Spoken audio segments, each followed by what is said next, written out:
drive. You might also want to just show them how to bookmark it as well. Okay.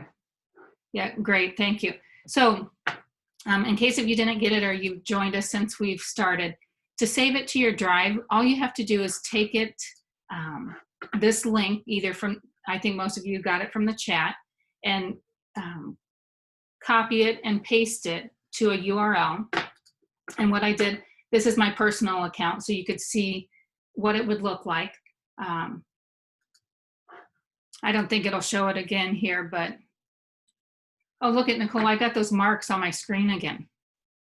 So I'm not going to try to restart, but I don't know how that happened here. So right up here, when you do put this slide deck into your URL, you should have a triangle right where my mouse is with a plus sign. That represents add this shortcut to your drive. It's not showing the triangle for me because this is my personal account, and I just showed this here in a few minutes ago that I've already added this to my drive. But if I want to change where it's at in my drive, I could do that. Right now I've got it in my Google Workshop folder, but I could put it in a different folder. So again, you can put it in your drive right from the slide deck if you would like, so that you do have access to it later. And then Nicole, what was the other thing? Oh, bookmark? Yeah. And then just to bookmark it like Nicole was talking about, all you have to do is come up here and hit the star, and you can bookmark this tab. You can bookmark it to your bookmark bar, or you can bookmark it to a different folder that you have. But if I bookmark it just to my bookmark bar, then it comes right up here. It shows 5420, the Google slide deck here that I can access later. If you need help more specifically with the bookmark and how to show the bookmark bar, again, write that down, and then at the end of the workshop, if I don't cover it within the workshop, we can cover it at the end.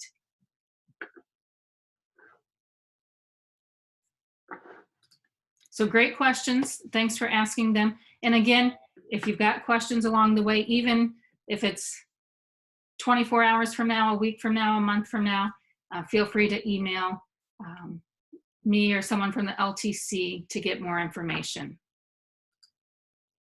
So here on slide 4, this talks about the LTC and our mission, but what Nicole and I mainly work on is providing professional development with educators and working strictly with school districts and educators out there to help bring technology and give them ideas for technology in the classroom. On slide 5 here, there's a few other things that I want to point out about the LTC. We've got a community and we have online learning. If you've been with us before, you've heard about the online learning, but you might not have heard about the community. So let me go ahead and show you about the community. All you have to do is click on this link. And when you click on this link, it takes you to our community. It's very similar if you're members of some communities on Facebook, where people can post questions or comments and hopefully then get those questions answered. Same thing with our community. It is free to join, and you can see the membership is available K to 20 educational staff, and it gets people talking. It also can increase your professional learning network throughout the state, and maybe just not here in Central Illinois. So all you would have to do is then join the LTC community here. And again, it's free. And once you join, then you become a member and you can see what people post. So let me show you a few things that are out there. Since I'm already a member, it's going to take me right to the screen. If it's your first time joining, you'll have to fill out who you are and then ask to join. But once you join, you can join different groups. So if you see over here on the left-hand side, I am members of the different groups within the LTC community.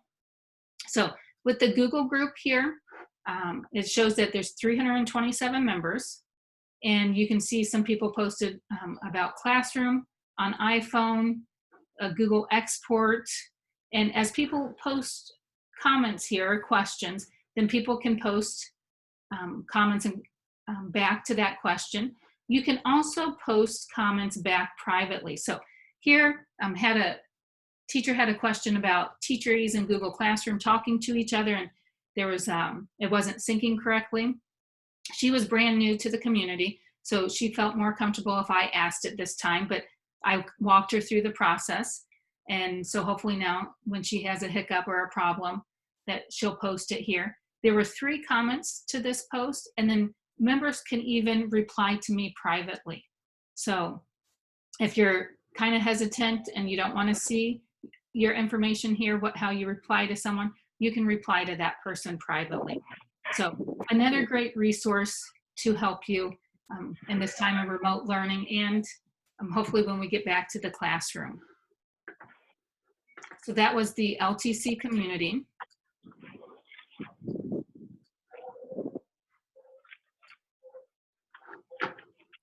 And then our agenda for today. So how I've got the workshop set up, I am going to show, as you can see, I'm sharing my screen, and I will show you how Drive, Docs, and Meet work, and hopefully show you some tips and tricks that you, either if you're brand new, that you're learning and taking all of this in, or if you've been using these 3 apps before, hopefully you will have some takeaway from today. Now again, with this workshop, can you work ahead? You sure may. You've got the slide deck. If you want to look at the slides and go faster than what I go, feel free to do that. Feel free to jot down questions, whether it's on a piece of paper or on maybe Google Docs or whatever you have to take notes. And you can ask us at the end. If not, I think, Nicole, are you with us all day today? Dude, it's a school day, man. It's 10:30. Okay. She is, so perfect. And then I know some of you are wanting to get your Google certification level 1. Let me point out one other thing here on that Google certification level 1. I've got some challenges here for those of you who are interested in that. Again, if you don't know what the Google certification level 1 is, I did a workshop on Friday about the Google certifications. I did record that, so I can, you can access that with, if you didn't attend on Friday, to learn about the Google certifications as well. So with the Google certifications, these were just some challenges through in there that you could work on, again, for differentiation today.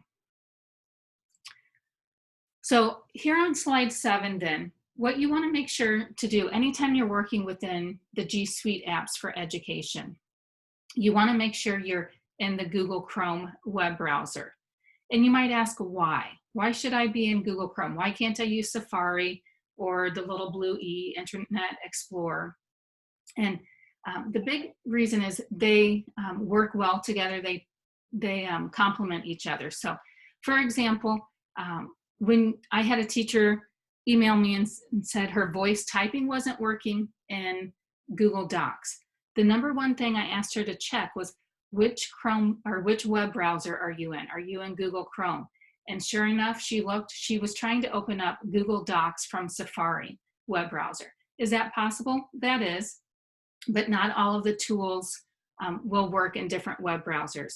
Again, if I'm talking about web browsers, and if that's over your head, again, take a deep breath and we can answer that at the end. We're not here to try to stress anyone out.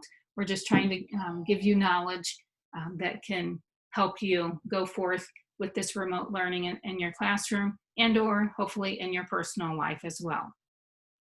I've got a couple links here to go into depth about multiple Chrome profiles, so feel free to take a look at those too if you want to learn more about that. So here's the skill set on slide 8 about the Google Drive overview. So I'm going to switch to my Google Drive and talk about some of the skill sets here that I want you to learn. Again, we've got people from varying backgrounds, so feel free to, if you've got a lot of questions, try to put them in chat. If Nicole can't keep up with that, feel free to write them down and we will help you at the end. A couple ways to get to Drive. We've got, you can go up to a new tab and you can go over here to the waffle. If you click on the waffle, here's where you can get to all of your apps from. Now, within the waffle, if you see my drive, and I can click there, you can also click and drag these apps within the waffle. So if I know that I use my Google Groups app a lot, I can click it and drag it up so that it's farther up in the list. You do have access to move these apps within your waffle. So that's one place I can get to drive. I can also get to drive on my shortcuts. If you don't, Google has an algorithm that is how they put the shortcuts here. But if I don't like the algorithm that Google automatically puts the shortcuts here, I can go to Add Shortcut and add my shortcuts here. I can remove any of these shortcuts from here as well. Another place I've got my drive is up here on my bookmark bar. It's here in my apps, but I could even put the drive on my bookmark bar by bookmarking it. I can also go to this apps, this icon here that I have my Google Drive here as well. So, or I can type in drive.google.com. So again, lots of different ways to go to many of these different apps within the G Suite apps for education.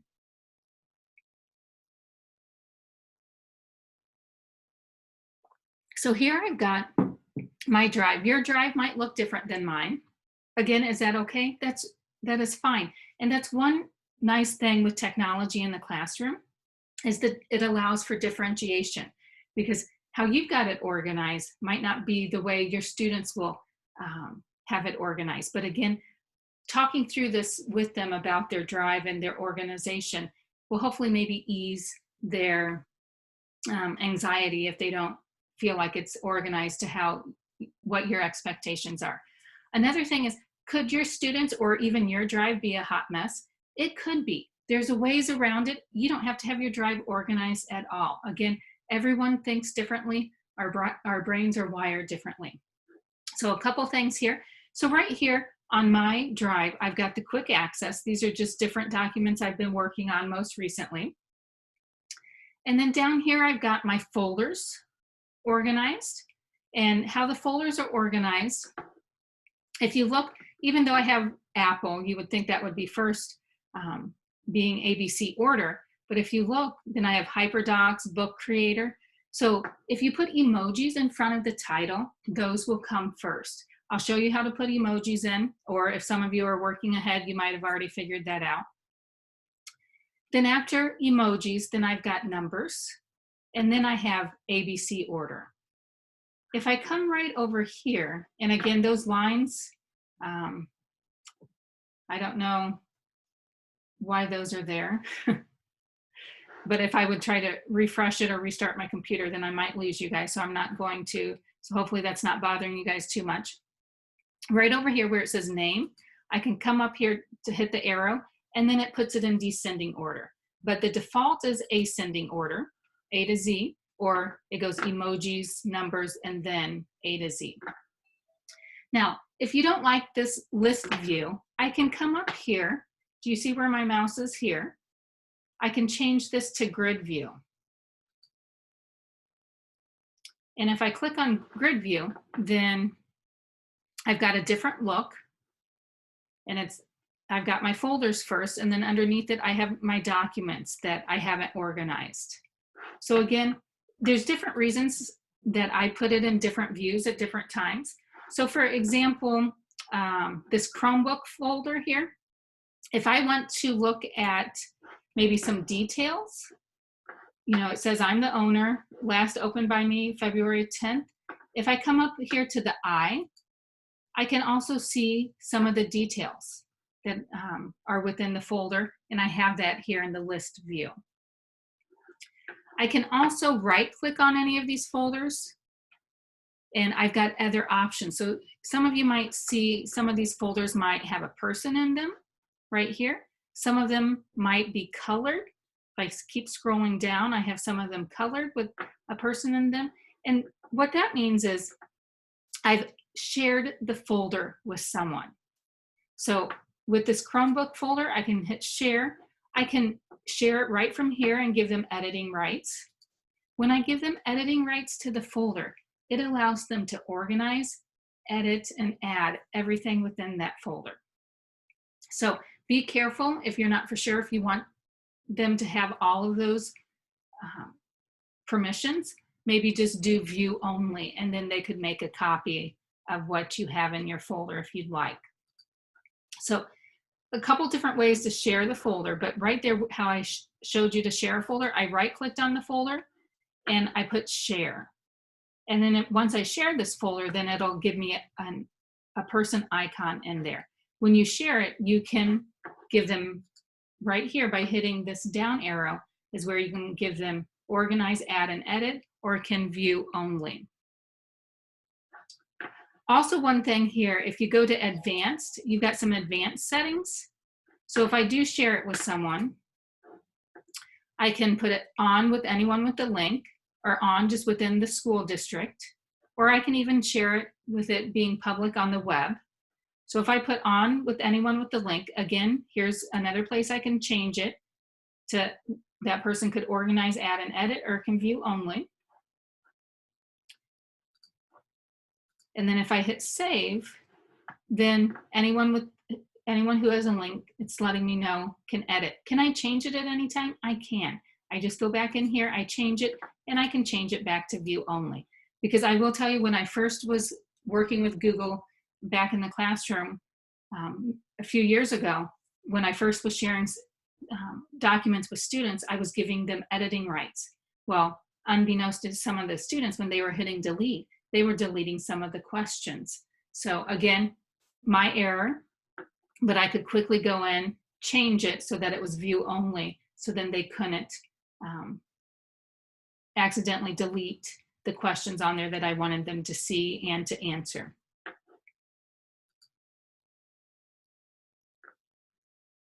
And then another thing here, if you look down here, you could also click this where it prevents editors. So if I gave permission for people to organize and edit this file folder, I could prevent them from changing access and adding new people. So if I didn't want them to share this folder with another colleague or with someone else, I could click on this and then they wouldn't be able to have the permission to share it with others. So again, if you right click on any of the folders, you have other options here. You can move it within, if I want this Chromebook folder to go into another folder, I can move that right here. I can rename it. I can change color. Again, why would you want some of these folders colored? Again, it depends on your background. I know some K-5 teachers that have self-contained classrooms, they like the different folders for their kids to know, hey, go to the red science folder, go to the blue math folder. You can search within your folders. So I can search within the Chromebook folder and it'll search all of my files within this folder. But as you can see with this folder, I don't have as many many files within this folder. To go back to my drive, all I have to do is go up here to the word drive or this icon and just click on it, and it takes me back to my drive. So if you see right here, so I've been working in the list view. If I go to the grid view and I go to the Chromebook folder again, I've got my eye up here too, so I can see my details from here as well. Again, it just depends on the view, whichever one you like better. And then you can see, do you see I had some icons up here? They're gone now. Where did they go? Click on a folder again, and then the icons are here. So you'll see multiple places to do the same thing throughout the G Suite apps for education. Again, it allows for differentiation. So instead of right-clicking on a folder, I could come up here and get the shareable link here. I can share from here as well to a certain person if I'd like. I can remove it and put it in the trash can, or I've got my 3 dots here and I've got the choices here as well. So if you see, everything is the same here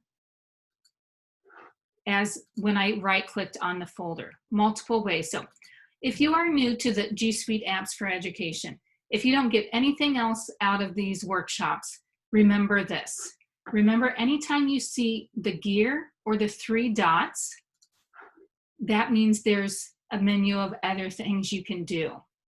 So I know we haven't talked about the gear, and I'll talk about that here in a minute, but with anytime you see the gear or 3 dots on any application within the G Suite apps for education, there are other options and you can manipulate the apps that way. So the 3 dots or the gear. I know some people call the 3 dots sometimes the snowman, because when you hover over it, it puts a darkened circle there, and it's got the 3 dots there. Again, I think I just call it the 3 dots mainly, but if you do hear someone reference that as a snowman, that might be why. Nicole, can you think of any other, do people call the 3 dots anything else?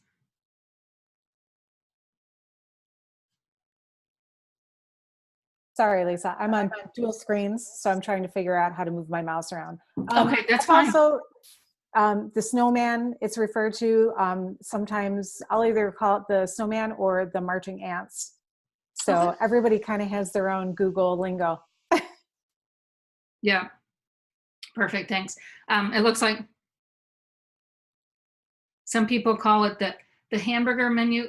The hamburger menu, they call that when there's 3 lines and hover over it, is what I've seen people call too. So as you can see how Joanna said, again, people call it different names. I've noticed Google, if Google names it, sometimes they have it named food names, like the waffle, the hamburger. I'm sure there's some other names out there that they've got named around food. So I'm just thinking the person must have been hungry when they were their naming convention on some of these things. So over here to the left-hand side, a couple other things here.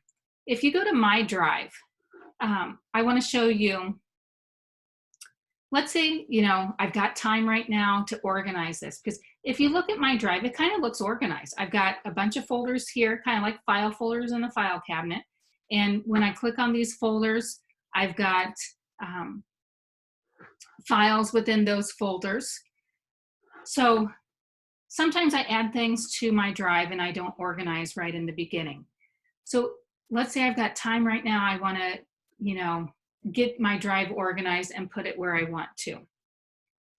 So what I could do, I could click on one of these documents, and let's say I need this one and this one. I can click around and highlight them.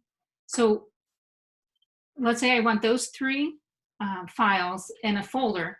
If I click on it, it shows 3 there in the upper right-hand corner in the red circle, and I can put it to the folder. Well, if you're like me and I'm dragging it up here and I want it to go to my Apple folder, that takes way too long.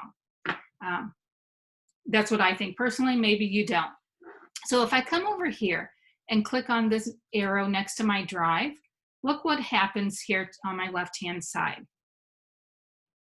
It shows all of my folders within my drive. Now, can I have a folder within a folder? You can. So if I wanted to add a folder under any of these, I could add a folder under any of those. I could put new folder, and then that new folder would go under that folder is one way to do it. But let's say, again, whoops, I wanted,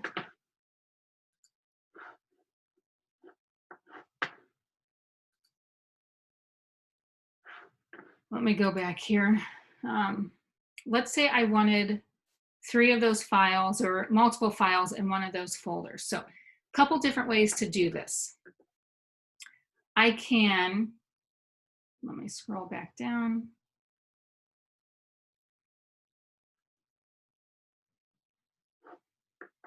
My internet's going slow right now.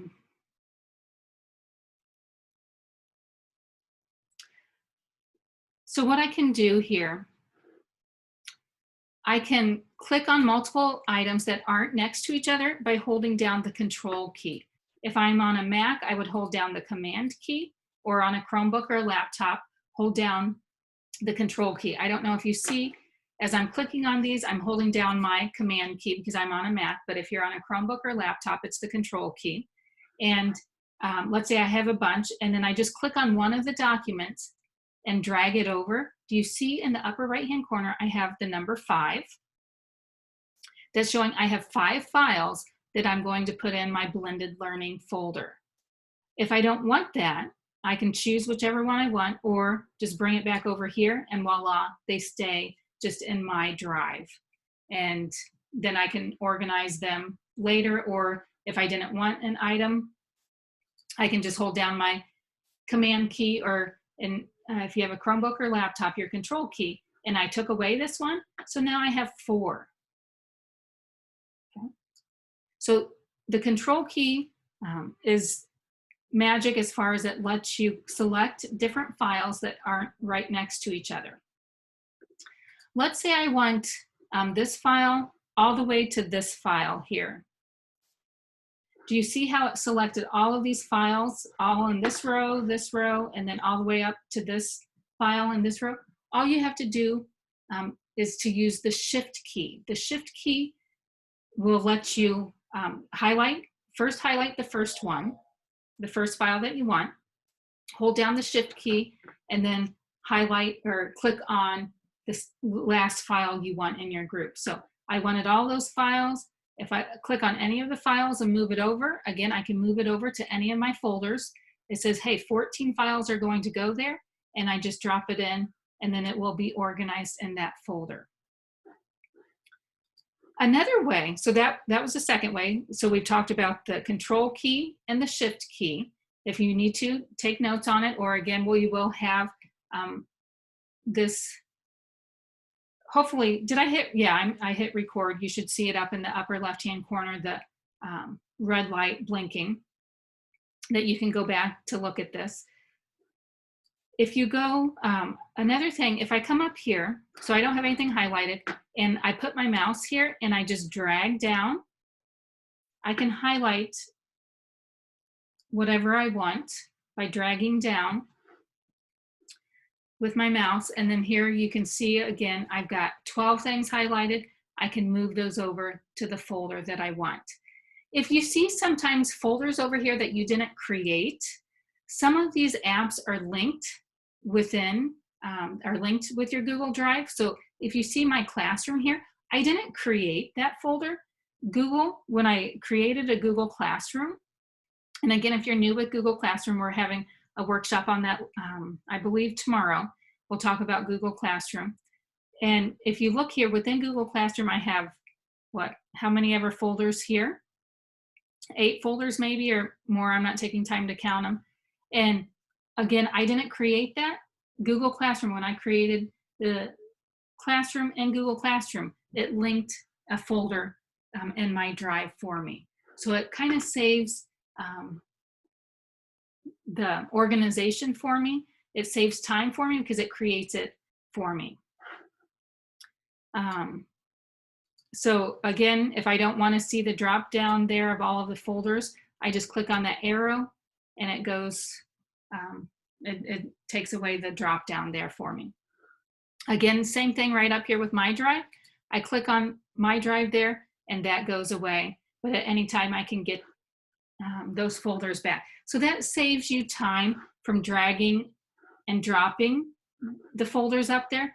Another thing you could do, you could right click on the folder or on the file and you can move it to a certain spot. So if I wanted to move it to the folder, again, to me, it just seems, maybe it's my internet, it just seems that it takes slow. It's slow going if I move it this way. But again, it's whatever you get most comfortable with. You have different ways of organizing your files if you so choose. Again, does your Google Drive have to be organized? No, it does not. It can be a hot mess, and I'll show you that here in a little bit. A couple other things here with the quick access. Again, I told you to go to the gear and go to the settings to look at some more information here that you can control. So if for some reason you don't like the quick access there, all you have to do right down here under suggestions, you can take that off and hit done. And when I do so, it takes away my quick access. My suggestion, anytime you change settings, if you're new to some of these things, do one thing at a time in case if you don't know what it will do. And sometimes you might think, okay, how do I get that back? So if I want quick access back, come back here, click on quick access, and look, I didn't even hit done, and it showed back up. A couple other things here under the gear that I want to talk about. It does show me how many gigabytes I've used.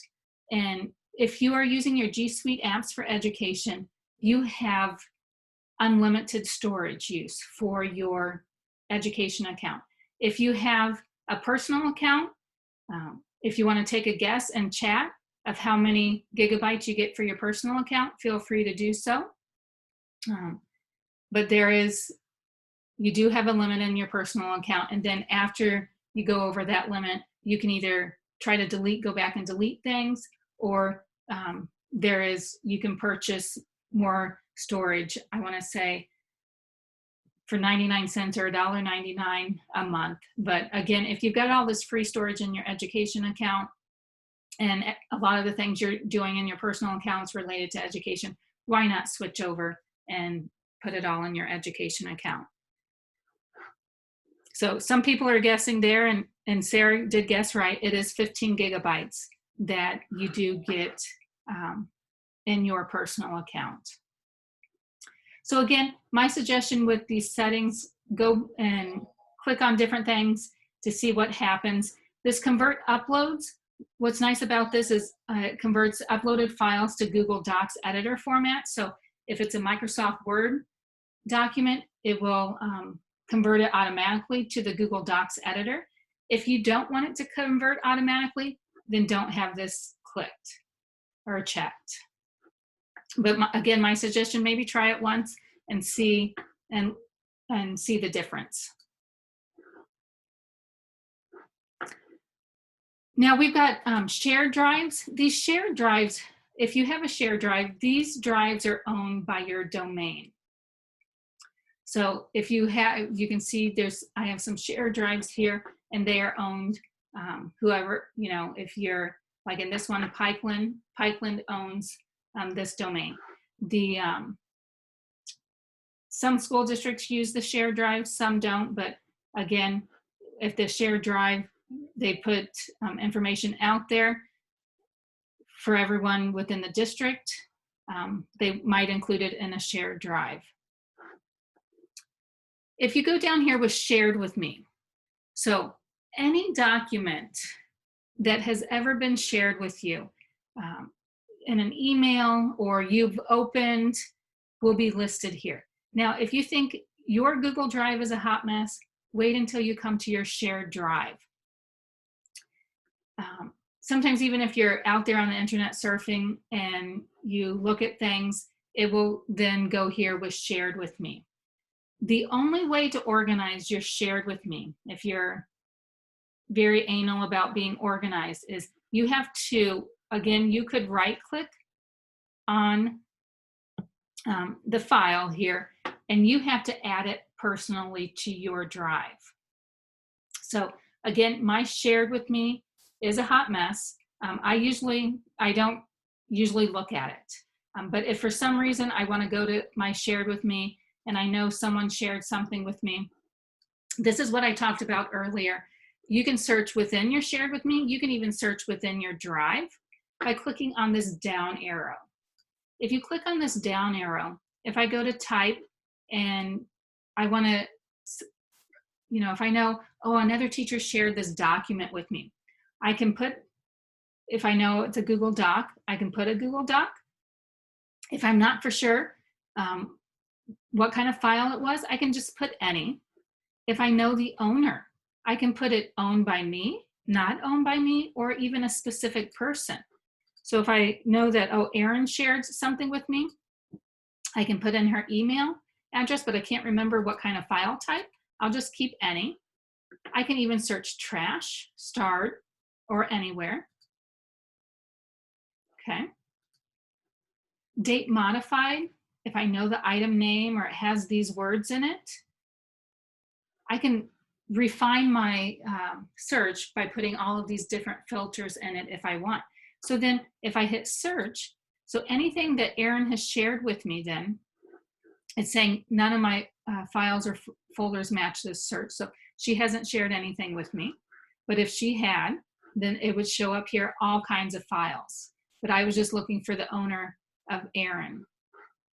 So I could always come back up here and you know, type in someone else's email. If it's someone that's in my contacts, I don't know if you saw, but like Nicole's in my contacts or other people that I've maybe email, their name might come up so I don't have to type it in. So if I put Nicole, if I put Annie there, or if I knew that she shared a specific document with me and then hit search, here's all of the docs that Nicole has shared with me. And do you see, it's the blue icon docs. It doesn't show me any of the slide presentations she shared.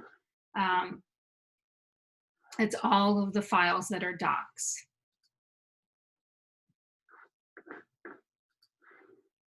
So again, if I want to go back up to my drive, I can just click on drive and it takes me back to my drive. Also over here, I have recent. So again, it's got all of my recent document or files, all my recent files that will show here, whether it's a slide deck, a sheet, a doc. If I go to starred, so just like, I don't know if you use star any emails, I can star different files, I can star folders, and how to star them.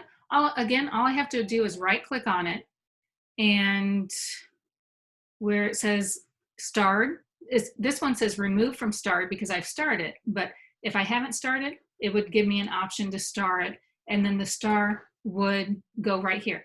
I do this with some of the things that sometimes I just do it just to show you what I'm doing, but some of the folders that I use a lot, then I don't have to go and search. I know it's in my starred file, and I can just click on that.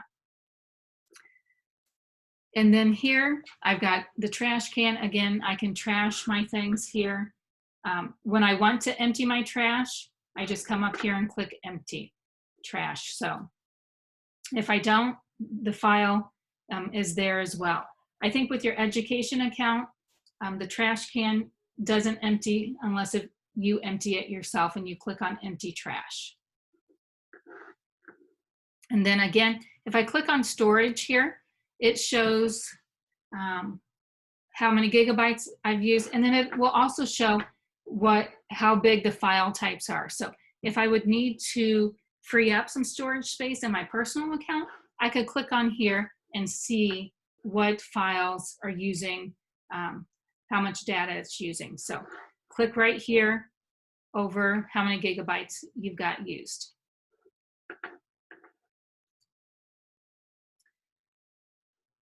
So then the last thing, I think the last thing here in Drive that I want to talk about is here, new. So you might be asking, how do I create a new folder? So again, earlier today, we showed you how to add the shortcut to your Drive and create a folder from the file.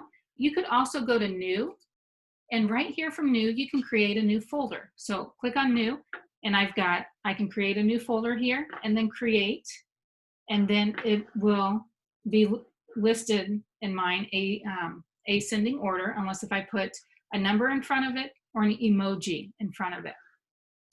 I can also completely upload files if I want, or a folder.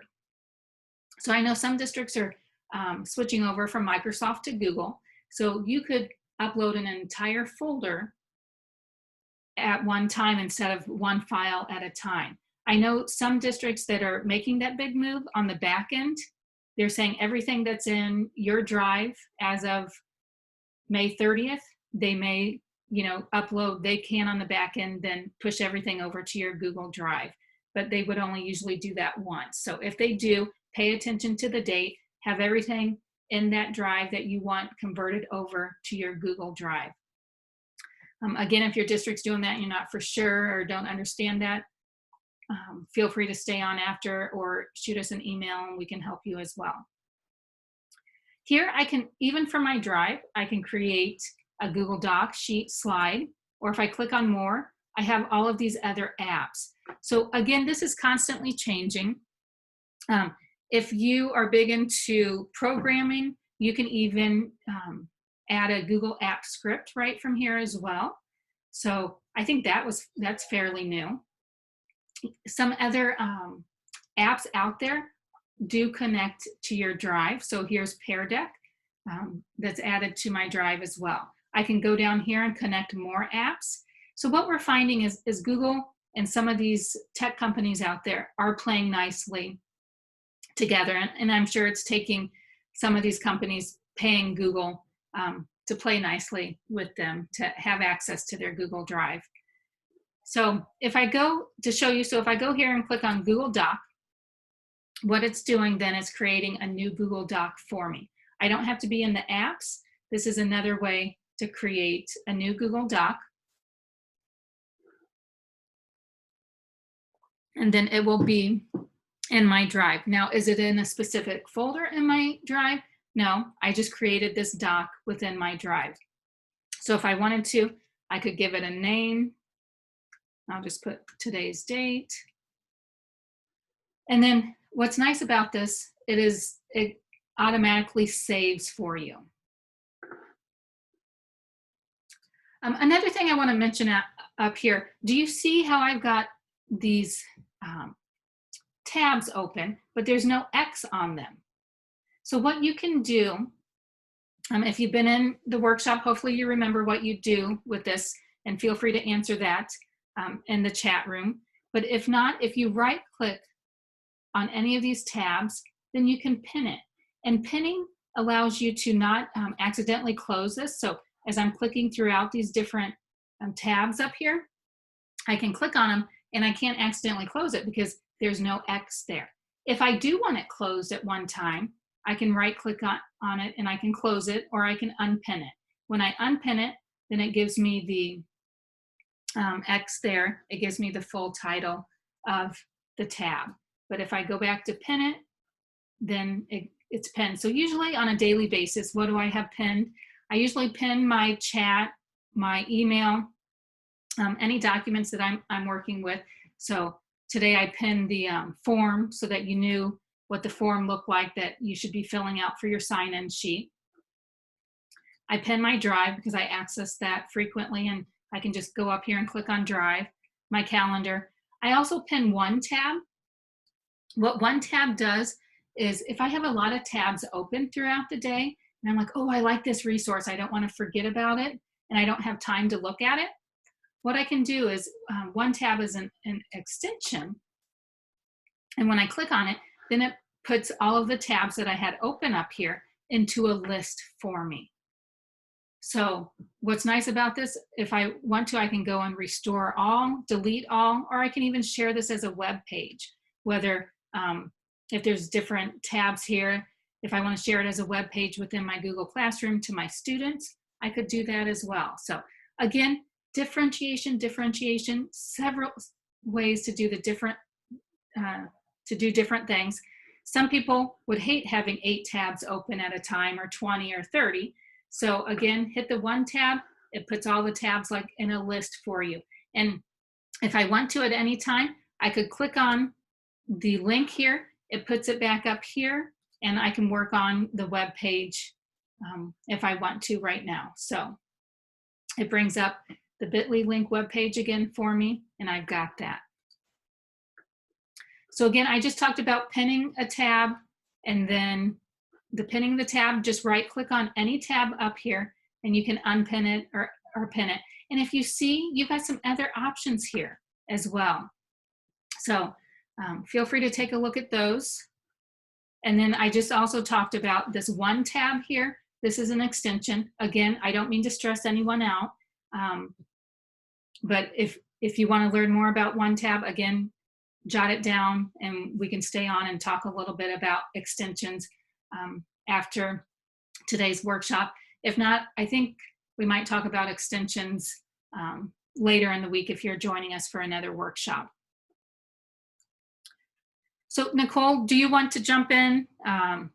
So one thing from the chat is someone's asking if you can show how to add an emoji. Oh, thank you. Yeah, I forgot to go back to look at my slide deck to see what else I wanted to talk about. Yeah, great question. So if I click on Emoji here, this is one website. I think there's other websites out there. And any of these emojis here, let's say, oh, we'll just do this flower. Let's say I wanted that emoji. I just right click on it and hit copy. And then go over to my drive. And let's say I want to put it in front of blended learning. So I clicked on blended learning and I come up here to rename. And then what I will do is put the cursor in front of the B, and then I can right click and hit paste or hit Control V and paste. And then it puts the emoji there for me, hit OK. And then watch how my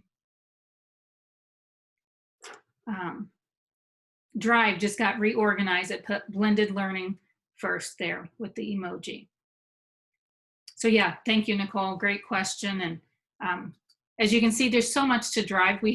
There's still more to drive, but hopefully that will get you through the basics.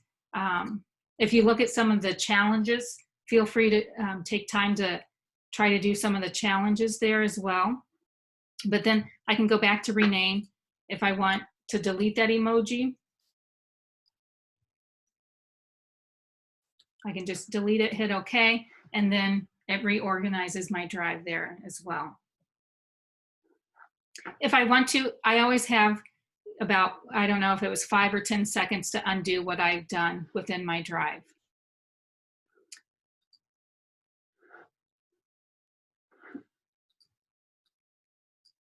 And do you see another thing?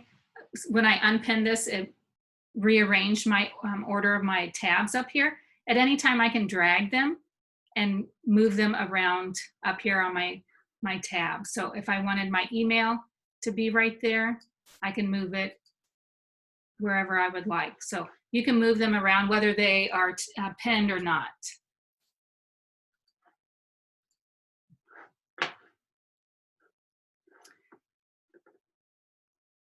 Going back to my drive here, another thing I do want to cover is if you look at the challenges, again, you don't have to do the challenges, but I put those in there because I know some people are looking at wanting to become Google Level 1 certified. And these challenges are similar to scenarios or tasks that you might be asked of during the exam. So for example, here on slide 11, it says download this Word document. So what I could do with this Word document then to download it and upload it, if I go ahead and click on it, there's a couple different ways to do this. What Google, usually with using the Chromebook, we don't have to print as much in the classroom. So what they've got, you can download it here by clicking on this download arrow. And when I download it, then what I could do, it's in my downloads here at the bottom of the screen. If I come over here to my drive, let's say I want that download to go into my blended learning. I can drag it right up here to my blended learning. Do you see how it highlights my folder, blended learning?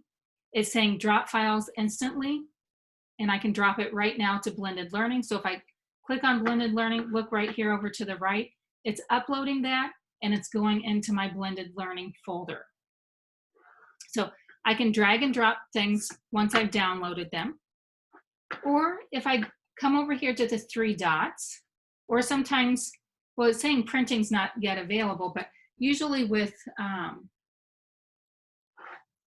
printing, it usually gives me the option, let me pull this up here. It gives me the option to put it to my drive instead of printing it.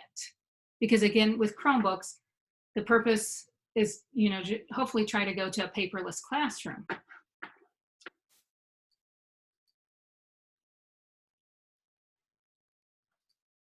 So it's not, maybe on a different document, it'll give that to me.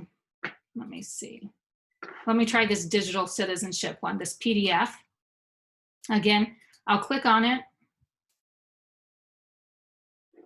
And do you see right up here how I've got my printer? So another way to go about this, it's got my printer as the default here. Sometimes my default here will be saved to Google Drive. If it's not showing up Google Drive, I can change it, and I can save this document right to my Google Drive and hit save. Now, it won't organize, it'll just save to my drive, and then later on I will organize it. So if you have the option to download it and upload it, and you know which folder you want to put it in and organize right away, that might be the way to go. If not, you can, again, hit the print icon, and sometimes it may not even give you a place to print it. It just will automatically save it to your Google Drive, and that's all you would have to do.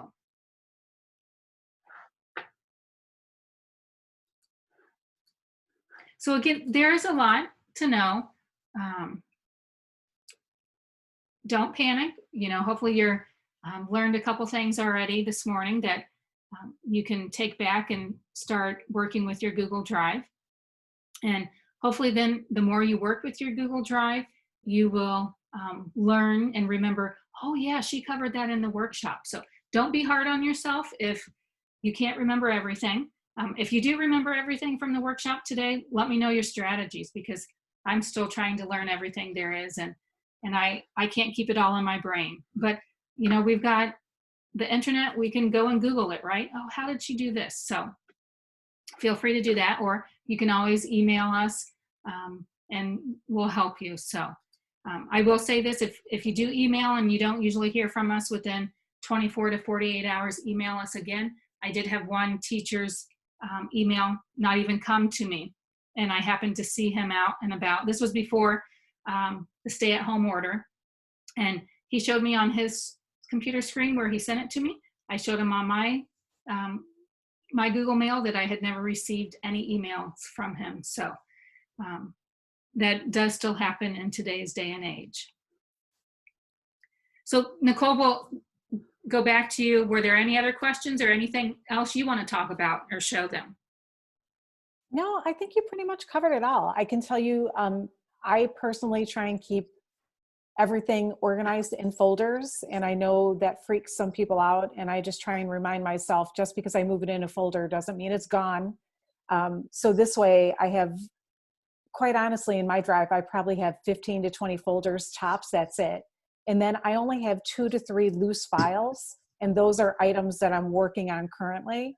I also am a huge advocate of starring files and folders and presentations, but the only things I star are things that I am currently working on. So if I was giving this presentation like Lisa was today, I would actually star it so that it's in that subfolder and I can get to it quickly. And then when I'm done, I actually go and remove things out of my star folder. So if you have master Google folders that you need for work, star them. When you star something, it basically is just creating a shortcut to it. It's not moving it out of its permanent location. It's just making it a step quicker for you to get to it. Yeah, thanks, Nicole, for adding that. And I will tell you, Nicole, I would like to be as organized as Nicole. I realize I'm not. So I realize that, hey, my Google Drive can be a hot mess. It's okay to be different. And I just move on. And I, you know, will someday aspire to be as organized as Nicole is. So thank you, Nicole, for sharing that. And yeah, I appreciate other people jumping in and helping out in the chat as well. So we've got, it's 11:07. So let's take a 10-minute break here. When we come back, then we will go over Google Docs and Google Meets. So let's see, at 11:17, we'll start back in with Google Docs. And again, appreciate people being with us, and go take a break here, and we'll be back at 11:17.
Another question I saw here was about these extensions. Again, your school district, a majority of the school districts I work with don't allow teachers or students to add extensions up here. And I guess I realize I'm not sharing my screen. But so my suggestion, try on your personal account for these extensions, and they don't carry over from one account to another. You do have to add them to your personal account, and if you have access to add them to your school account. If you don't, again, look to see what your school district's policy is. Maybe talk to your tech directors to see what their policy is to adding extensions.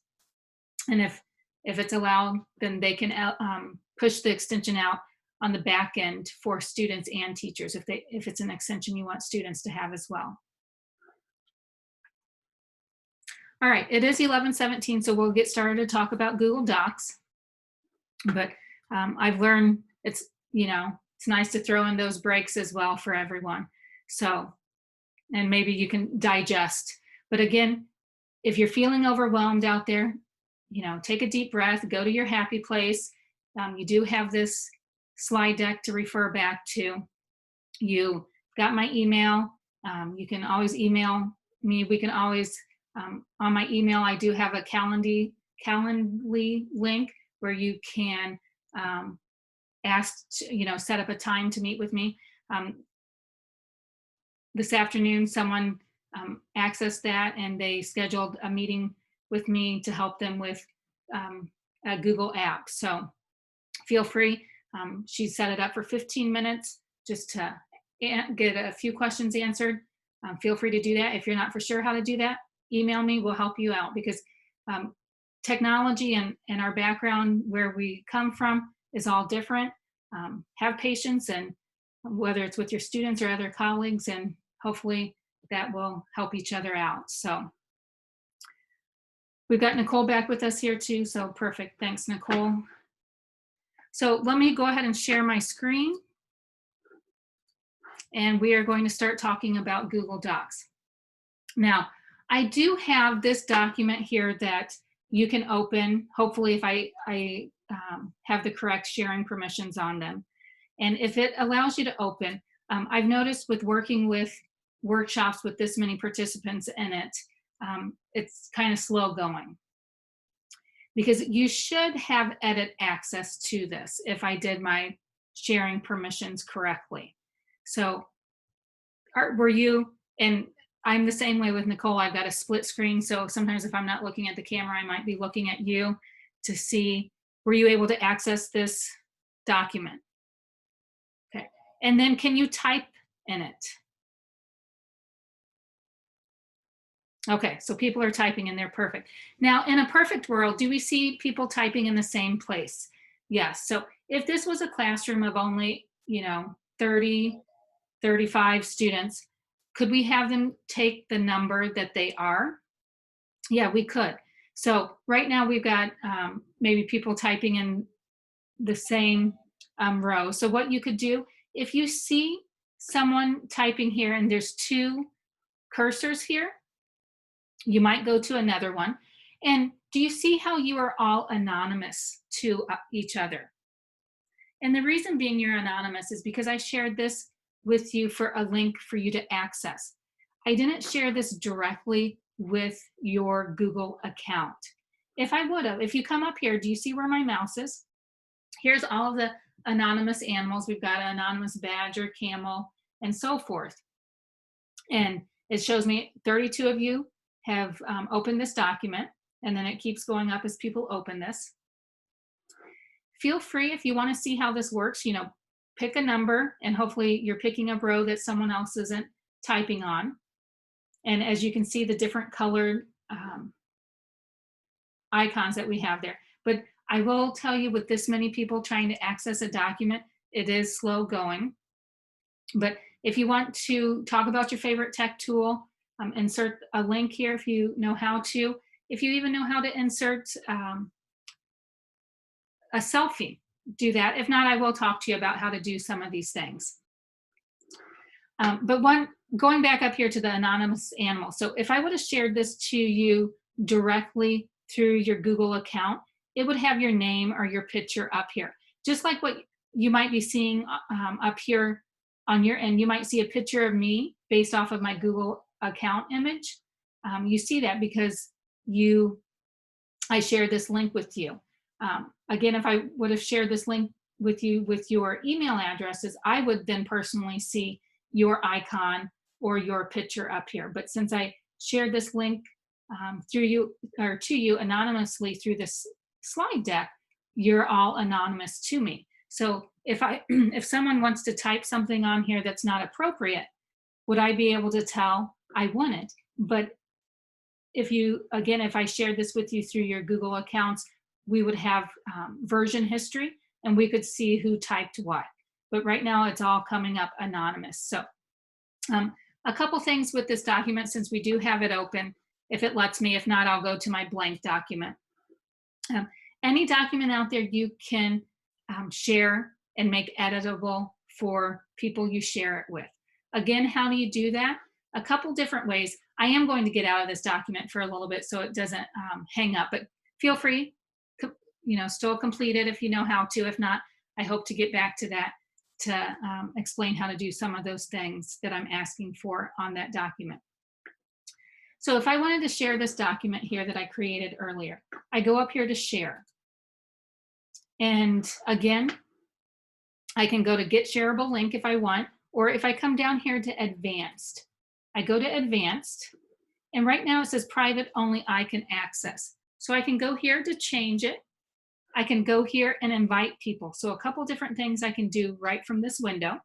If I go here to change it, again, if I want to put anyone with the link, so this is what I did with the favorite tech tool document that some of you guys are working on right now. I came down here and I did make it editable, so then people can collaborate and write on it right now. As some of you are finding, the downside is anybody out there who's editing it, they could delete something. But again, it's nice when you're sharing it with their Google account, then you can see who did what. Majority of the time, it's people accidentally deleting things and they didn't know that they deleted, or they didn't, maybe they're just playing around with you and will undo that and add it back. But just they're seeing what they're learning right now. So then coming back here, I put on anyone with the link can edit and hit save. And then what I did was I just copied this link right here. I hit Command C on a Mac, or in your case, Control C. And then what I did, so I copied the link and I came over here to my slide deck and I hyperlinked it. So you can hyperlink it to any words, any pictures, images, whatever you want hyperlinked. To do that, all you have to do is highlight what you want. The shortcut key I've got memorized since it's something I use often. I do Command K on a Mac or Control K on a Chromebook or laptop, and it lets me insert link. Well, what if I forget the shortcut key? No worries. Again, multiple ways to do the same thing. I can come up here and hit insert link right here. And do you see it shows me the shortcut key to the right of it? I can come over here to the menu bar. I can come down here, insert link. It shows me the shortcut key there as well. So once I've got the link, I can link it within the presentation, or I can paste the link here and hit apply. So then when you click on that, that will go to this link now. Again, right here, I can prevent editors and I can also disable options as well. This is on the advanced tab. So if I go to share, so right now it says anyone with the link can edit. Can I change it at any time? I can. I can click on that down arrow, click on more. I can put anyone with the link I can share it with, but then what if I only want them to comment or view? I can change that. I will tell you, I did see a blog this morning that Google might be changing the look of this. So again, one positive or negative for some of us out there. One nice thing with Google is that when there's updates, they may push it out and it may look different when you come back to it. So when you come back to the sharing link in a day, in a week, 2 weeks, a month, it could look different. It's kind of the same it's very similar, but it just may be different. Again, if that causes you stress or anxiety, reach out and we'll help you. But just for now, this is how it's always been, that I can remember. So I can always go back and change it. So even though I've got you editing access right now, if I want, oops, I don't want you guys to have editing access. Like for that one example, when I shared something with my students, I gave them editing rights and questions were being deleted. I can just go and quickly change it view so nothing else could be accidentally deleted. Now, do I believe the kids were accidentally deleting the things? I do. But did maybe one of them know what they were doing? They might have, but that was my error. So I just quickly went back and changed it to view. So remember, there's a learning curve. You know, when you're first new at this, that you will make mistakes. Let the people know. Have I maybe made mistakes today? Might have. I hope people will let me know. I know in the past I've had spelling errors on my slide deck, and majority of people were saying, hey, Lisa, you misspelled this word. Let me know. And, you know, I'm human too. So majority of the people are super nice about it. So thank you. And usually kids and other adults are too, especially if you let them know. So that was sharing. Again, just click on the word share. You can go and change it. And then don't forget to go to advanced. And you've got some other tools there that you can change as well. So going back here, it looks like some people are figuring this out. Again, awesome, great, thank you. If you're not, don't panic. I hope to share a few things here with you. If I go here, again, some of you might not be following along with us slide by slide because you worked with docs for a while and you're trying to see what's all on my slide deck. That is perfectly fine. I will jump back here on slide 15. There are a couple different ways to open up docs. Earlier when we were in Drive, I showed you how you can open up docs in Drive. You can also go to your waffle and open up docs that way.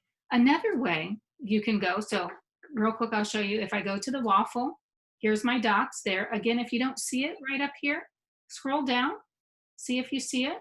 You can, if for some reason it's down here a ways and it's something you use a lot, remember you can drag and drop these and move these around. Or another thing, if you just type in docs.new, what that does, it saves you 3 clicks. So I don't have to go to my waffle and open up my docs. And it gives me the new document right there. I can come up here, click on it, give it a name that I want to give it. It automatically saves for me, but I don't have to go to File, Save As, or anything. And then once I give it a name, so it says it's saving. It's all changes saved in my Drive. Once I give it a name, do you see how I can move it to a folder within my Drive? Before I gave it a name, that wasn't popping up. Nicole also mentioned she stars things that she's working on. Here's another place you can star this, and it goes also not only in your Drive, the folder you have it in, but it also goes in the starred folder and Drive as well. So if I would have starred that, it would have went in the folder I have here, and then what would have went in my starred folder here as well that's set by Google.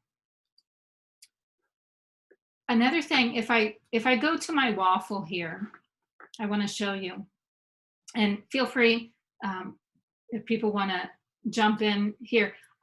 When I go to my waffle to my docs, I rarely go and look at my docs from my waffle. So one nice thing about docs, and I do want to spend some time here, I do have some templates here. These templates your district could put in here if it's something that multiple people use and they want, they want you to use for writing a letter home or whatever it may be. They could put templates here. If I go right here to templates, I've got the general templates that Google has put out there. So if you're a science teacher, here's a couple on science lab reports. English teacher or any teacher having them create a book report, here's some templates there you can use. If you don't see these templates, again, this on the back end, your Google admin can decide if the templates are shown or not. Under General, if you go to the tab that has your school district on it, here with the Learning Technology Center, we've got different templates that we could use that they've pushed out. So another place that we can go to get our templates. But some school districts don't put templates there and or turn off the general templates. So don't panic if you don't see the templates there. Again, here's the 3 dots. You can hide all your templates if you want. But anytime you see those 3 dots or the gear, check it out. But then here it's got all of the documents, Google Docs that I either have looked at or I own. It shows recent documents. I can also search within Docs, not owned by me, owned by anyone, or owned by someone specific. Again, I can change it to grid view or list view. So I had it in grid view. I changed it to list view here.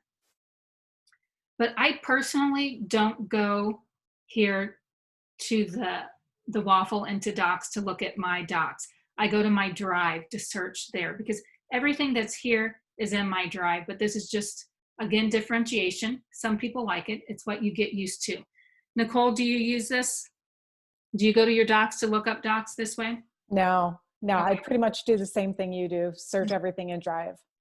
But again, can you? You sure can. So lots of different ways to do it. You can sort it here, and you can open this file picker too as well. So again, as you can see, I don't usually go about doing this. So over here, I think someone mentioned the hamburger, these 3 lines, and then when you hover over it, is known as the hamburger. Even though I'm in Google Docs, I can go to Sheets, Slides, Forms. I can go to these other apps. Again, I can go to my Drive, and then again, here's the gear, the settings.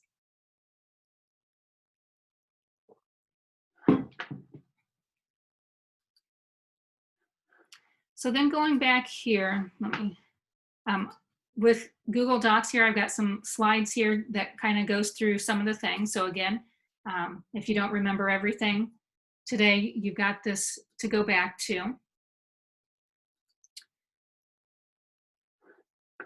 Let me just go back up to the skill set here. Okay, so going back to this document that some of you have been able to do. Some people put an emoji or their Bitmoji here, and that's perfectly fine, even though I said put a selfie. You don't have to put a selfie. But in case if you're learning about a selfie and how to put it in, some people put a picture of them, that's fine. But if you go up here to Tools, or no, I'm sorry, Insert. Let me see if it'll allow me to do this. Insert Image. So if you're brand new of, hey, how do I put an image in? Go to Insert Image. As you can see, I can upload it from computer. I can even search the web, my Drive. I can even, my Google Photos, it's linked to this as well, or even by URL. But if I come down here and go to Camera, and I don't know where my mouse is, but if I go to Camera here then, okay, this is my camera from my MacBook here. So then if I look over here, and when I'm ready to take my picture, all I have to do is smile at the camera, click on the icon here, and then when I click on that up here in the right-hand corner, it shows me my picture. If I like it, I can insert it. If not, I can hit cancel. So if I insert it, even once I insert it, if I don't like it after I insert it, I can always delete it. Again, I apologize. I don't know where my mouse was when I put insert. Okay, it's right up here.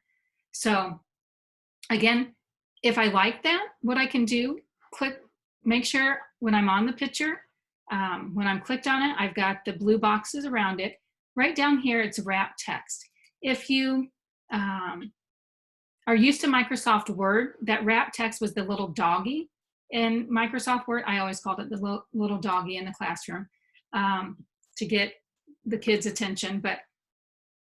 And then I can draw the picture in by clicking on one of the corners, and then it sizes it. What's the word I want? It sizes it based on the height and width for me. And then I can put it in column 2 there. If I don't want it, I can just make sure it's clicked on and hit delete. and then it deletes it for me. But again, that's under insert. Now, some of you, I don't know if you've figured this out, but since you have editable rights to this, then what you can do is you're scrolling down, and someone wrote about Nearpod. She put a link in there. Perfect. Thank you, Alicia. And if you want to say something about Nearpod, what you could do is I can highlight this. And again, it's going to go slow since there's so many people on this document. And hopefully this document, if people do add to it, it could be another resource for you to go back and look at. I highlighted the word Nearpod, and I come over here. Do you see I've got this icon here, the plus sign? That means I can add a comment. If for some reason you don't see this add a comment, I can come up here. It's on my toolbar, add a comment, or I can come to my main menu bar, and I think, is it under tools or insert? It's under insert, and I can add a comment there as well. So what I find this adding a comment, are you ever in staff meetings and people say they're going to do certain things, and then a week or two later you come back to the staff meeting and people say, oh, I forgot, or maybe it was even you, like, oh, I forgot I was supposed to do that. Well, what I like about comments then, if I wanted to, I can add a comment here. You can hit the plus symbol or the @ symbol. It does right now, you can do both. And let's say I wanted to add a comment about this to Alicia.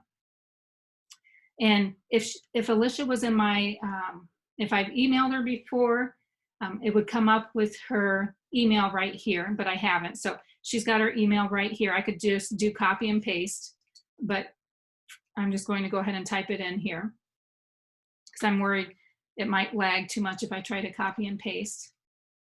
And so I put her email address in here, and it says assign it to her. So what's going to happen, you'll see here in a second, and what I'll ask her is, can you explain this?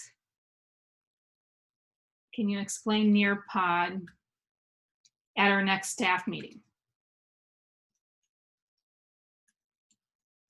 And it assigns it to her. And so when I hit assign, you should all see this on your doc. It shows it's assigned to Alicia. And then what she's going to get then on her end, she can reply back to this, or I think any of you should be able to reply back to it. And then she will get an email saying, hey, there was something assigned to her on this shared doc, and for her to, she could resolve this when she's done with it. So if she goes, if Alicia's still with us, if she wants to go and hit that check mark there, or see if anybody right now, can you hit that check mark there on your screen? If you don't see it on your screen, maybe hit refresh. Okay, perfect, someone did that, thank you. The refresh button is right up here to the left of the Omnibox. The Omnibox is where you put your URLs. And if I go right up here to comments, so sometimes kids will type comments back and forth to each other, and then as a teacher's walking around or whatever, they'll resolve it so you can't see it. Well, you can. If you come up here to the comments, I can come up here and reopen it or see what all the comments are here. So if I want to reopen it, I can reopen it. It's right here, and it shows me Alicia did mark it as done. She marked it as done by hitting this check mark here. And when it does that, it clears it from here, because you can get so many comments on the right-hand side of the page. I know in the classroom, I try not to put more than 5 comments at a time on a page, because that could be overwhelming for some students. Again, personal preference, you do what works for you and your students. And then, so either she or I or anybody within this document can click on that check mark to resolve the comment. You can reply, put an answer there. And if she does, then, or someone replies to that comment, then you'll see it there on the screen as well. But it's what I find that especially handy for is in staff meetings, or even in PLC groups. If you do have a PLC group within your school district, that people say they're going to do different things, you can make note of it, assign it to them, So then they will also get an email for that. So again, how do you do that? Inserting a comment. All you have to do you have to highlight words? I always do. But I don't know if I have to have it highlighted. If I come up here, I just have my mouse here and hit insert comment. Can I just insert a comment without highlighting?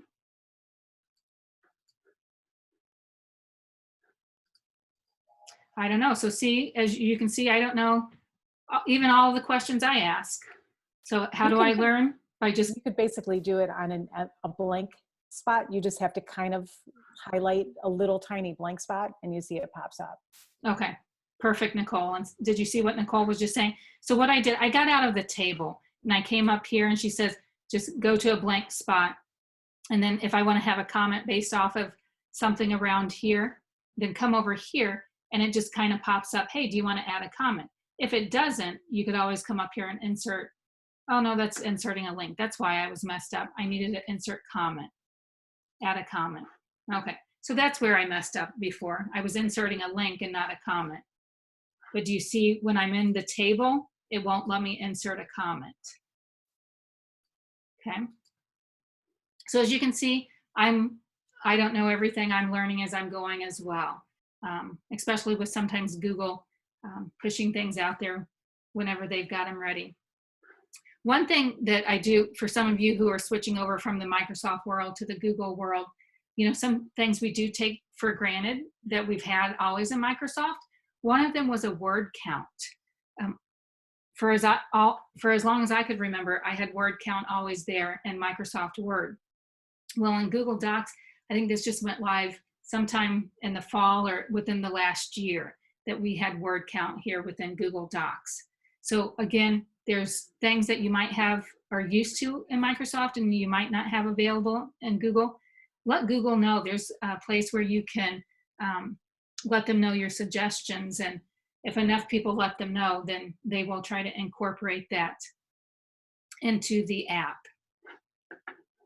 So we just kind of went over how to insert a selfie or any kind of picture. We also went over how to insert a comment and how to assign them a comment. If you go up here to File, you've got some other options here as well. For some reason, if you want to download this file, you can download it back as a Microsoft Word document, a PDF. You have all of these choices here. Again, play around with it, see what they do. Again, sometimes on this menu bar, there's so much there that you only know what you need to know to get to do your work. So maybe even have the kids explore, try out a new tool, have them take a screenshot of it and see what it does. But right here, I can even add the shortcut to my drive, because I guess I haven't added this one to my drive, move to trash. I can publish it to web. Page setup, here's how you can change from landscape to portrait. And again, you have editing rights to this document, so anything you change on yours will change on everyone's. You know, I had somebody playing around with page color and it changed all the page color on everyone's and they felt bad. Anytime you make a change, you can always hit undo. This undo button right up here in the left-hand corner, or it's probably edit undo right there as well. So yep, love it that people are experimenting with it. And see, might have been stressed for a minute, but just hit undo and you got it back. So, and that's how we learn. You know, I always gave the kids playtime after we learned a new tool. Would I love to give you playtime more right now? I would, but I know my time's limited with you and realize that can only do so much in this amount of time. If you kind of keep scrolling over on this menu bar here, a couple other things. Here, you know, we showed you about image and we showed you about the link. Keep going, go over to format. We've got some formatting things here. Again, click on it. I usually with formatting, I come up here and use the toolbar that's there. I can do bullets or a numbered list here. I can do line spacing. Sometimes my line spacing is off. So, you know, if I have single or double, Or sometimes I come over here and it says add space after list item or before list item. When I do that, it adds some more spacing there if I want. Or I can do custom spacing. Again, sometimes right now it added 10. It added 10 spaces there before. If I want some after, I can add that in as well. If I want 10, and then it just adds more spacing there. Can I do that with my line spacing? I can, but just know that you've got those options there as well. Also, okay, under formatting. Oh, sometimes when you hit enter, it automatically goes to a number 4. If I don't want that, I can either hit tab and it'll give me an A, or if I hit the delete key, it takes away a number and it just gives me a spot to type. So if for some reason I didn't want a number there, I can always hit delete and that goes away. Or if I come up here and take away the numbered list, I can click on that to do away with the numbered list as well. If I go here to tools, a couple things here in tools that I like. If I come down here to explore, what I like about explore, let's say you were doing a research paper on, oh, my go-to is usually Abe Lincoln. So if I go ahead and type in Abe Lincoln, what it does, it explores for me without creating a new tab. I find this very beneficial, not only for me, but for students. I've noticed with my own 13-year-old son, if he's got a textbook that he's got to read online, especially during this remote learning, and then he's got questions to answer, or he's got to work with 2 different tabs, the Chromebook isn't user-friendly as far as to have 2 tabs open at the same time, and so he doesn't get frustrated with if it goes smaller, if you do have the 2 tabs on the same window. So what's nice about this with the Google Docs, you can, with Explore, type in Abe Lincoln here, and here he can see some information about Abe Lincoln. He can come down here and see some more web results. So if he does want to get more information from here, he could click on this and it does open up in a new tab. But here in the beginning, just looking at it, it's not in a new tab. And then let's say he gets information from Abe Lincoln from the White House. If he goes right here, do you see, I hover over the citation, the quotes, it says Cite as Footnote. So if I click on Cite as Footnote, then what it does, wherever my mouse was here, okay, so my mouse was right there under number 3. It puts the citation there, or the footnote there, and then the citation at the bottom. So it says, hey, this is where you got the information. It was accessed on May 4th. So remember all of the hours that you spent putting the citations and making sure that colons, semicolons, all in the right place? Well, it does it for us now. Now this is this MLA? If I click on these 3 dots, again, if you don't remember anything from this workshop, remember anywhere there's 3 dots, there's more things you can change. Go to the 3 dots. If I don't want it MLA, I need it APA style, I can change it. So I do have 3 different formats that I can change my citation to. So if I change it to APA, I go right here, click Cite as Footnote. You can see then number 2 will be the APA style. Again, I can delete those if I don't want them, and I should get out of this document because this document, it does go slow with so many people on it. So there's the web information. If I go up here to images, I can insert images. Again, click on the plus sign and it puts the image in there for me.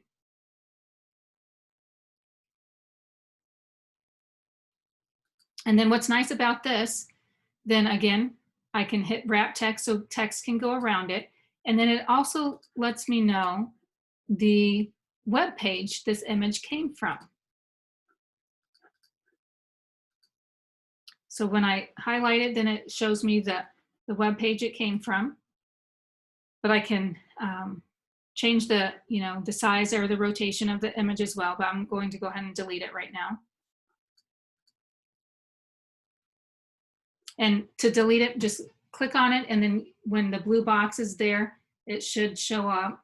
And for some reason, it went right there. Again, several people could be editing this, but what's happened is it's moving so slow that I think I was clicking too much. So I need to be working it, not in that document. So that was the Explore feature. Under Tools, Explore. So play around with that, see what it can all do. It can also search within your drive. So if I have some documents in my drive about Abe Lincoln, it can bring those up and I can look at those as well. The Explore tool, I went to it up here from Tools, but again, if I come down here, I've got it in the bottom right-hand corner as well. Another thing with tools, with my 13-year-old son, he's not the best typist, and sometimes, especially during this remote learning, if he's got to type something, he dreads wanting to do the assignment.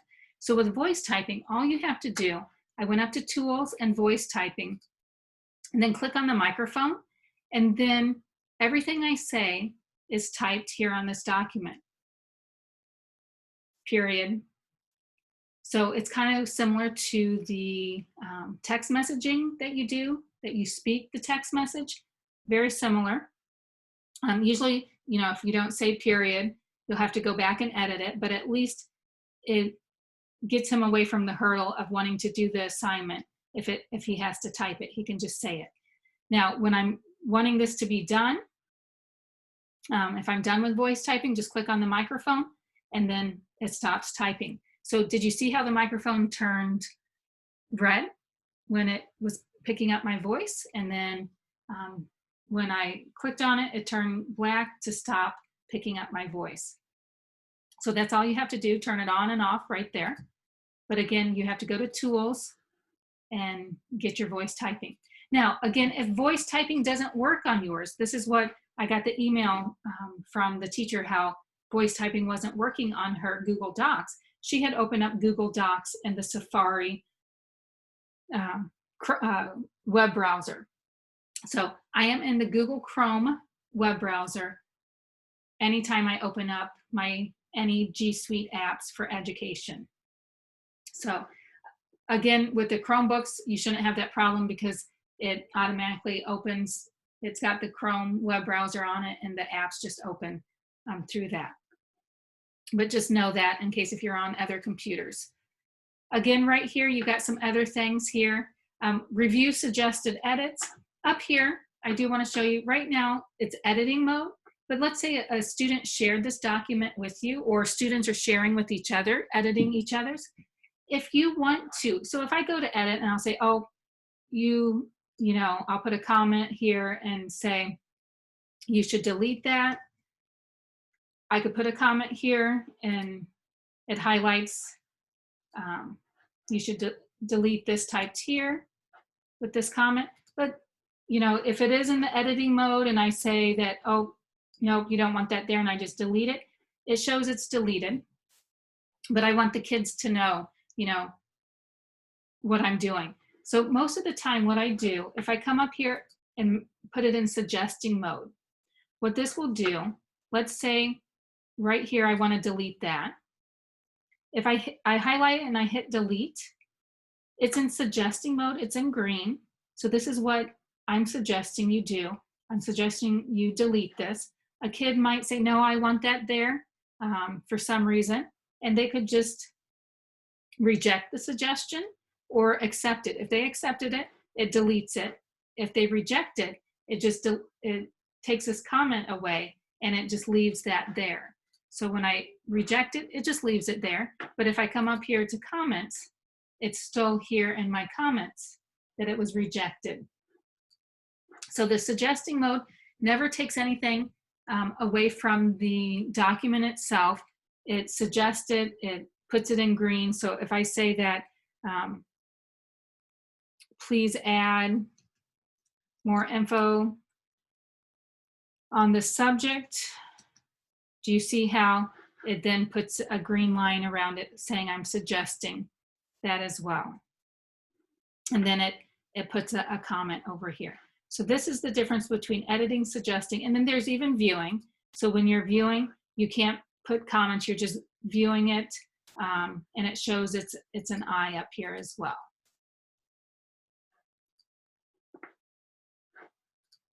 And then if I go back to editing, so another thing I haven't talked about here, so if you're sharing these documents or the kids are sharing them with each other, there's revision history. So you can see when you're not sharing them anonymously, then you can see who does what. So if I go back, let me go back to our shared document. Since this was all anonymous with you, if I go up here to the activity dashboard here. So I've got within the hour how people, what people have done. If I look here at viewer trend, it's not showing everyone here because you're all anonymous. And with the comment trend, here is showing some things. Here's an unresolved. So you have more information here. But let me go over here to file version history. So if I want to see the version history, right now you're all coming up as all anonymous users. And then, so this was earlier when I put this picture in here. Here's that version. But if you guys, if I share this document or you share your document with other teachers or students within their Google account, you'll see other people's names here and what they've done. So my color is this green color. Each person's just assigned a different color and you can see what they've done. So if the students are working on a group project, you can see what each student contributed on this assignment by looking at version history. It's showing 181 edits, but again, I shared this with you as a link, so you're all coming up anonymous. I can name this version history if I want. If you look back here, this was at 11:57 a.m. And you see how that version history looks different than what's actually out there right now. So that again is under version history. And this is where you can teach the kids, hey, we see everything that's going on. So even if a kid, you know, put something not so nice in a Google Doc, you can go back and see what they put in and then even what they deleted. So under this version history, you can name current versions. So again, I always try to start off with a Google Doc, a shared Google Doc with the students so they can learn. Could we see that they could accidentally delete things? They could. Could we see that someone might not, you know, think they're funny and put in a different photo for someone here? They could. But again, that was just a teachable moment. And again, depending on the age you teach, but especially with the middle school kids, they would try to do something funny. And it was a good to show them, hey, everything you do on here, we can tell. There is a history of it, even though you do something and then go back and delete it. So that version history has been awesome to use. One other thing up here, do you see this paint format? I use this often, this paint format. So for some reason, let's say I wanted the same bold, same font style and font size to go elsewhere. If I highlight this and go to paint format and then come down here to whatever I want, it puts the same formatting to whatever I use the paint tool on. Again, if I don't want it, I can just hit undo and it takes it away. But that paint roller I use on a daily basis. So people are practicing, they're perfect. Now, again, earlier I showed you the extension 1 tab. Again, you might not have permission with your education account to put extensions on there. Majority of the school districts don't allow teachers to do that. Again, talk to your tech department or see what your policy is. And if same thing with add-ons here, each of these apps that Google has, they have add-ons. So when I created this document, I was trying to look for an add-on that would create numbers here, like a spreadsheet. I could not find the add-on. So in my free time, I should go write a Google script creating that add-on of putting numbers there. I don't know if I will or not, but that's just something else I could learn to do. But if I go to add-ons, there are several different add-ons out there that will help you manipulate Google Docs. Now, again, your school district may not allow you to add add-ons. Try it maybe on your personal account, and if you find an add-on that you like, see if your district would allow you to put it on there. But again, usually within districts, they have teachers as an organizational unit and students as an organizational unit. So if they push this out to the teachers and you want students to have this too, you'll have to ask to see if they could push it out to students. How do I know which add-ons to use? I don't. It's when I have a problem and I want Google Docs to be able to do something for me, then I go search for it. So I can go down here to get add-ons.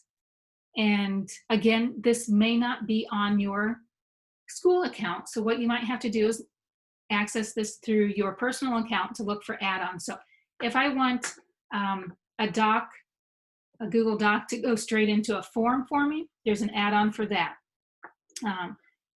You know, I don't know how many add-ons there are, but there's tons out there. It shows if they're installed on my computer with this account or not. Again, if I've got them installed here on my work account, they're not installed on my personal account. I have to go to my personal account and add this add-on as well. So for example, this Magic Rainbow Unicorn. Another teacher told me about this, and what this does is it manipulates my Google Doc, and if you can kind of see, it turns my font into a magic rainbow. So again, depending on what type of teacher you are and what grade you teach. So what some teachers then like, they start the rainbow magic. So then they come over here and they highlight. Well, it looks like someone came up here and highlighted this rainbow magic here. And that's what it does. It just turns your fonts into a rainbow magic, the font colors. So again, that's an add-on that's you can manipulate. Someone out there wanted that, so they created the Google script to do that. And I know this add-on does cover, I know that add-on you can add on for Google Slides too. So each add-on is different for the apps because the Google script, again, if this doesn't make sense, some of these add-ons are only, right here, these are only good for Google Docs because they are programmed to work with Google Docs. Here's the SAS Writing Reviser. Again, take time. You know, if you're wanting to see that you want something to manipulate a doc and it's not here within the menu bar, see if there's an add-on out there. Even maybe search, you know, is there any way to, like for example, I could not find a way to add these numbers in here. I had someone from a previous workshop go ahead and add the numbers in there for me for some of them, and then I went back and added some more. So if anybody knows an add-on for that, please let me know, because when I searched for it a few weeks ago, I could not find it. So those are add-ons. Again, through your education account, you might not have access to it. You might only be able to access this through your personal account. And then also know, then if you go to manage add-ons, here where you can remove them if you would like by just, I think, is it clicking on the 3 dots and uninstall. So this used to be called the Chrome Web Store, and Google has now called it G Suite Marketplace. Right now, I'm still able to access the Chrome Web Store, but if you see it named 2 different names, the Chrome Web Store, G Suite Marketplace, they are changing the names. So again, a lot of information here on Google Docs. Again, I've got some information here on the slide deck to help you through with the Google Docs. Let me go back to the skill set to see if there's anything else I need to add. Or Nicole, you want to jump in and add anything here? Yeah, can you show everyone how to do a force copy? Oh, yes.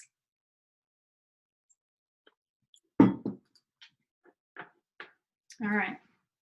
So if you want to force a copy, how I do it, I use the extension to do it, but a couple different ways. So Nicole, do you want to share your screen and show your way, and then I can come back and show my way? I mean, it looks like you're going to do it, right? Or are you going to use the Yeah. extension? Yeah. Here, you want to go ahead and talk about it, and I'll do it as you're saying it. Sure. So basically, if you take a look up at the URL where Lisa's mouse is, you're going to copy the entire well, actually, you could do that. Like you notice on Lisa's URL, the very end of it says edit. So in order to force a copy and make someone have to make a copy, basically what you would do is you would go up to the URL and you would erase the word edit and you would type the word copy, C-O-P-Y. And then you'd highlight the whole thing. And that's the URL that you would send to people. And basically, because you took the word edit out and you put the word copy in, you would basically, it would force them to make a copy. That's what'll appear, what's on the screen. They'll be able to see this, and then they have to make a copy, so they will never touch your original. So if there's something that you absolutely positively don't want anyone to touch on your original document, go up to the top, erase the word edit, put the word copy, and then send them that URL. Yeah, perfect. Thanks, Nicole. And then another way around that then is there's an extension out there. Again, if you can't access the extensions, that's common, don't panic, maybe go to your personal account to try it. But there's a Sir Links a Lot extension that I use a lot. So if I click on Sir Links a Lot, I'm in this document here. And what it's going to do is it does it for me. So again, someone had time to create this extension. And so it forces a copy, just like Nicole said, where it says edit. If I hit force copy, it changed the word edit to copy. So if I then copy this link to Clipboard, and whether I give it to you, in an email or whatever, when you click on the link, then it's same thing. It forces you to make a copy. So again, a couple different ways to do that. And that's why I like presenting together here, because you can see how Nicole and I think differently, and there's multiple ways to do the same thing. So all I did was, again, this is called the Sir Links a Lot extension, like Sir Mix a Lot. And what you can do, you can force a copy. You can even have it do a force preview, even a template or PDF.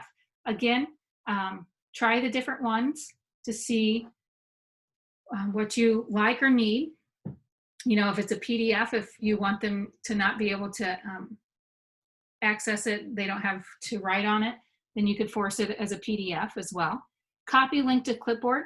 I will tell you, if you copy the shortener link to Clipboard, that could, I know there's been issues with some school districts when it's a shortener that they weren't able to access the link.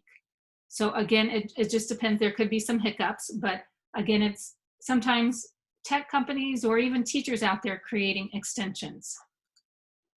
While I'm talking about extensions again, I have an extension called Extensity that allows me to turn on and off these extensions. Believe it or not, I have so many more extensions that I use, but I don't use all the time. So, if I don't want that Sir Links a Lot to show up here, I can just come down here on the Extensity extension and turn that off. When I turn that off, it grays it. I haven't removed it from my account, but do you see it's not up here on my extension tabs, or not tabs, it's not on my extension list here. But if I want to turn it back on, just click on it and it's back up there. So again, right now I do have quite a few up there that I'm not using all right now, but I just haven't taken time to turn them off. Sometimes people like to keep them turned off because they are running in the background when you're on web pages, and people do feel like it slows their computer down. So again, I think we talk more about extensions later this week in some of the other workshops. Again, throwing a lot out there to you, don't mean to stress you out, but I'm glad, Nicole, you brought that up. Anything else, Nicole, you want to share about Docs before we move into Google Meet? Not that I can think of with docs. Yeah, no, except you had mentioned it early on when you talked about Chrome. Basically, any extensions or add-ons that you have in your specific Chrome account is different. So like, for example, I've got my work account, the extensions, the add-ons that I have for my Google products are different than the ones that I have in my personal account. So you kind of went over that already. Yeah, but no, thank you for talking about that. And so what she's talking about then when I'm in different, if you look up here at my extensions, I might have different extensions up here, or when you're in add-ons, I don't know. If I go to docs real quick.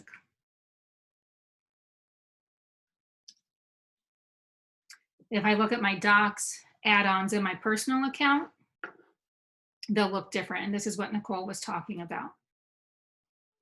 I only have one doc add-on in my personal account because I mainly just use my work account. But any add-on I want in here from my personal account or from my work account, I can just go and get add-ons. Again, a lot to cover. You know, go back to the slide deck to review things. If you want to get better at it, feel free to email us. Again, for those of you who are on the Google Level 1 certification road, here's some challenges here to go through. Do you have to do all of these? No, but just maybe mentally go through it and see, do you know how to change it? And, you know, do some of these to help give you some ideas of what is on the Level 1 exam. So basically, you know, after this, you know, if your brain is fried right now, that is okay. That is perfectly fine. We realize this is a lot of information given to you. If you look here on slide 40, differences between add-ons and extensions and apps, let me point this out to you. It's from a guy named Eric Kurtz, and he's got a website, Control Alt Achieve. Now, he's got this wonderful table here about extensions, web apps, and add-ons. Here's what I've learned in my teaching career, that a lot of things out there. Would I like to have created this? I would have. Could I still create something like this? I could, but I've run out of time to create everything.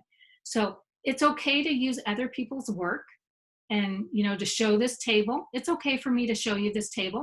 I'm showing you this table and letting you know Eric Kurtz created it. I didn't create it, but this is a great reference for you to go back to and look at the difference between extensions, web apps, and add-ons. So if you find something great out there and they do have a Creative Commons attribution here and they let you share it with others and, you know, give them credit, then use it. Use it with other teachers, use it with your students. It's okay. Sometimes teachers have a mindset, including myself, that, you know, everything I share with my students, I should have been creating. You don't have to. Lots of resources out there for free that you can use. He's a great example. If you go to resources, you could spend an entire month, 2 months, a year, probably on all of his resources. I haven't had time to go through hardly any of it, but I just know it's there if I need help or want to. So feel free to use and look at Control Alt Achieve for more information. But if you click on this link, that will help you hopefully later on in life, whether it's today, tomorrow, a month, 2 months from now, to know the difference between add-ons, extensions, and apps. So Google Meets, I want to talk about Google Meets here. I've got 15 minutes left. I know in case if I run over by a couple minutes, I do want to show you real quick, slide 46 and 47. Here's some more upcoming workshops. We do limit these to about 200 people. So I do want to let you know, if for some reason you sign up for one and you can't make it, feel free to send Brian Bates or myself an email so we can get you removed. We had over 200 people signed up for today, and I know things come up. It seems like on average we've had about 155 most of the time today. So again, if you signed up for one and you realize early enough that you can't make it, let us know so we can get people on that's on the wait list, because we did have a wait list for today of people. So I know some people, staff meetings come up or you have to work with students. I realize it's the struggle going on right now. And then the other thing here on slide 48 is this Google evaluation. If you can take time to fill that out, I think it's 3 or 4 questions. So, and again, I know some of you, Nicole's been helping out greatly with chat. People are asking questions. And don't forget, I will stay on after 12:30 to help with questions as well. So right here, do you see I've got all of these tabs open? I can right click here and I can close all the tabs to the right. Just click on that. All of the tabs will close automatically for me. And then I can have it, clean slate up here. So again, to go to Google Meets, I can go to my waffle, go over here to Google Meets. You may see some places calling them Google Hangouts Meet or just Google Meets. I think here in the beginning, Google was trying to figure out what they were going to call them. They were trying to merge the names. And I did see an update with Google Calendar that they changed it to Google Meet. So you still might see people referencing Google Hangouts Meet, but it looks like Google is going to switch over to Google Meets. So I can go right here and join or start a meeting from here. And this is how some of you might have been going. Another thing up here, the gear. If you haven't taken a look at the gear, go to the gear to see what are some of the other options are. And then also wanted to show you, that, let me go to the slide deck here. On slide 45, some extensions came out probably at the very beginning of remote learning. And I think the Meet Grid View, you don't need an extension anymore, that it's incorporated into the Google Meet app. Please let me know if I'm wrong in that, but I think Google went ahead and incorporated the Meet Grid View in the Google Meet without the extension, but it first came out as an extension. And then there's also 2 other extensions, a Nod and Tactic Pins. And if we get time, I'll show you those as well. So I could, create a meet right here, join or start our meeting. And what was happening here in the beginning was kids were, you sent them the link and they were joining before the actual class time was coming on. So you would have to either get on super early to help monitor that or not give them the link until 5-10 minutes before the meeting or until you could monitor it. I will tell you, if you go to, I don't want to jump around too much here. So let me talk about calendar here, and then we'll go in this order, calendar and classroom. So if I go over here to calendar, I can just go up here to create, and I can create the Hangout, or look at me, I'm even saying it Hangout Meet. I can create the Google Meet from here. If I go down here to location or conferencing, or even go to more options, right here. So if I create this link for the Google Meet, I can go here, add conferencing, and right now they are allowing up to 250 participants. Before all of this happened with remote learning, it was only 25 participants, and the up to 250 participants was only allowed for the Google Enterprise accounts. So I don't know if they will keep this after remote learning ends, or if we'll still have access to it. So don't panic if in the fall, when we go back to school, whatever that may look like, you may have up to 25 participants here instead of 250. Again, right now, I think Google has given the paid version free to everyone right now. So I could go here to my calendar and create a Google Meet, and then I can add guests from here if I want, or again, I could copy this link and email it out to the students or put it on Google Classroom. Well, because of all of this remote learning going on, if you go into your classroom, if you do use Google Classroom, and I go into one of my classes, they have a Meet right there for me that the kids can access. So if you don't see that on yours, again, your Google admin might have to turn it on the back end. Once they turn it on, also, if you go up here to the gear in Google Classroom, you might have to turn it on here to make it visible to students. So if you have Classroom, maybe go to your Classroom right now and go to your gear to see if that becomes visible to the students.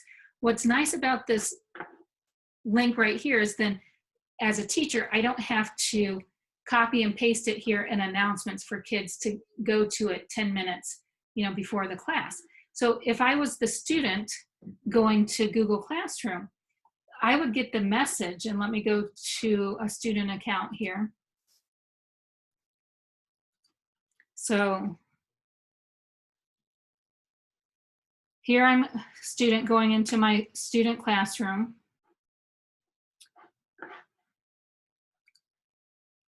And so as a student, if I click on this link, so this is Blake, the student, and he would get this message: sorry, we encountered a problem joining this video call. So I can return to home screen. As a student, I can't access it. But as a student, when can I access it? So let's say the meeting's here at 12:30. It's 8 minutes away from the meeting. So then he will be able to access it when the teacher clicks on it and the teacher's in the meeting room. So this is all from Google Classroom. So here's the teacher in the meeting here. Then if I go back to my student account, if I go back to Blake's account and Blake clicks on the Google Meet, then it should allow him in. It's saying, hey, getting ready. You're able to join in just a moment. Oh, you can't join this video call. Okay, that's never happened to me before. It should have. Did I not? Oh, he can't join yet because I didn't hit join now as the teacher. So as a teacher, I hit join now. So the teacher's on, then the student then should be able to join. Let me click out of that. When the student clicks on it. So the reason Google just put this out there because teachers, educators were not liking that the students were joining before the teacher. So this is in a controlled environment. So here Blake is on, and we can put it in the grid view if I want. Here's the chat, here's Blake, and here's the teacher. And you might be seeing me from two different screens because one is showing the teacher, one's showing the student, but they're both me right now. And then as the teacher, so let me go back to the teacher account. So when I'm done with the meeting, then what I could do, if I want the students to leave, if I just leave as the teacher, the students will be there. I will have to remove the students.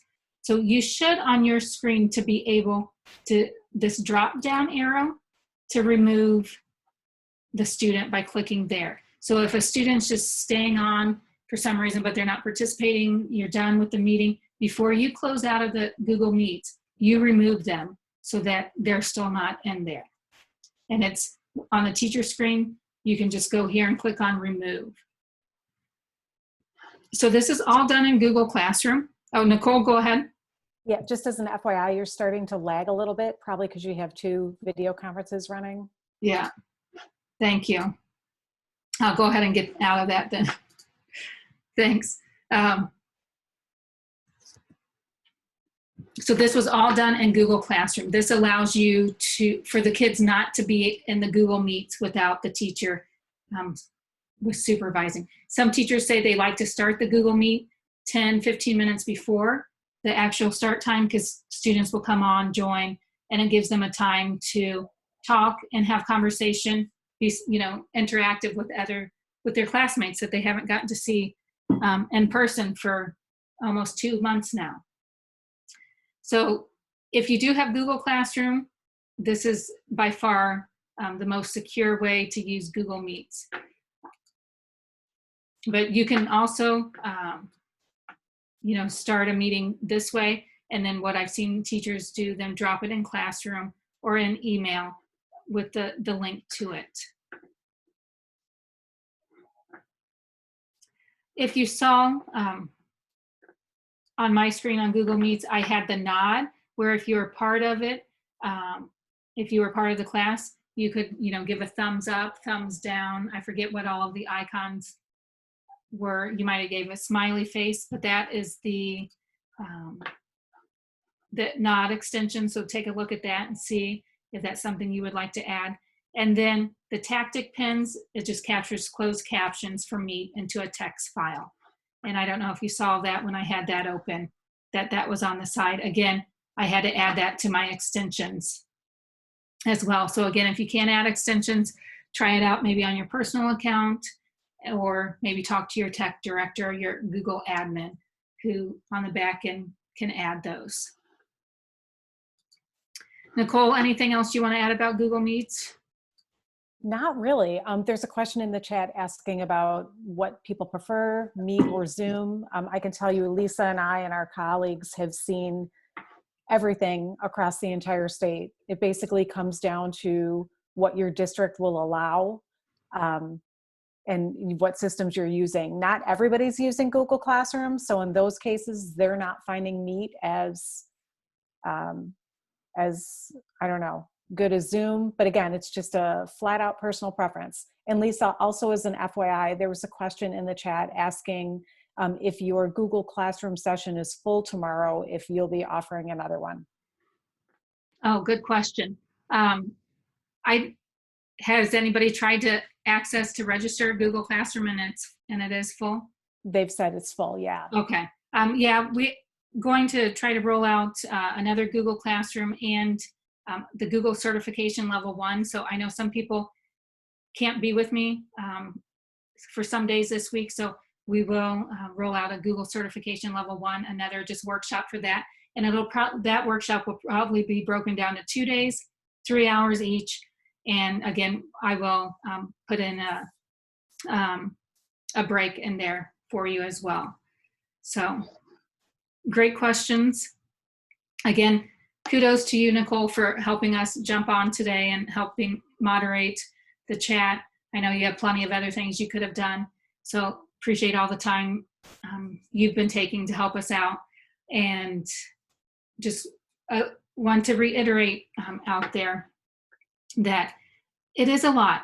Just think how you're feeling and about today, learning some of this, that you might feel overwhelmed. Some of your students might be feeling the same way. There's help. We can help you. Email us or, check out the LTC for other workshops that's out there. So we're here to support you in any way that we can. So if you know of other workshop descriptions, titles that you're looking for, needing to know how to do, again, let us know, whether it's in the chat or email. And one thing with the chat, and I think Roger, I think he's on today. He's been with us for several different workshops. He figured out in the chat, there are, where you can type a message, there are 3 dots right above where you can type a message. And when you click on that, you can save this chat. So if there's, a lot of questions been answered and Nicole or other people throughout this workshop has been answering those questions, you can see the questions and answers by saving this chat. So again, lots of information, and we wish you well and good luck in the coming weeks that you have before school is let out. So it is exactly 12:30. So I for sure will stay on. I don't know if Nicole has time to stay on, but we'll stay on if you've got some individual questions or more questions you want answered.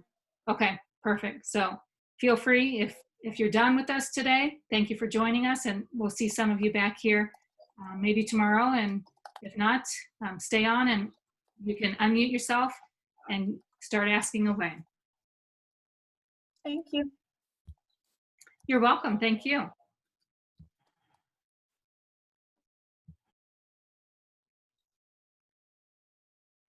Thank you. You're welcome. I do have one question. I'm sorry if you answered it. I did have a couple of interruptions on my end. No, and you're fine. Don't apologize. I know some of you are dealing with, whether it's little kids or husband, wives, whatever, other people in your household during this time. Well, I got a ding dong at the door, and the two dogs went crazy. Mhm. But I was delivered a nice, beautiful little plant from our PTO, so that was nice. Nice. With the on Google Docs, I'm the school secretary. I'm not a teacher, but we use.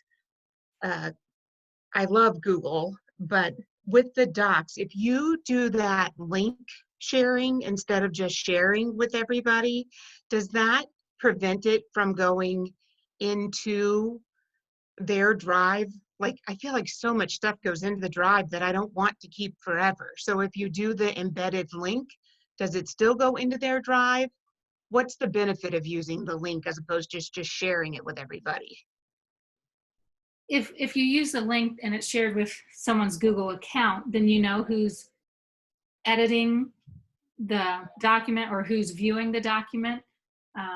So if you kind of share it like I've shared it today, and you guys are all anonymous animals, I don't know who's viewing it or anything, but if you share it directly to the Google account, then you'll know who's, again, accessing it.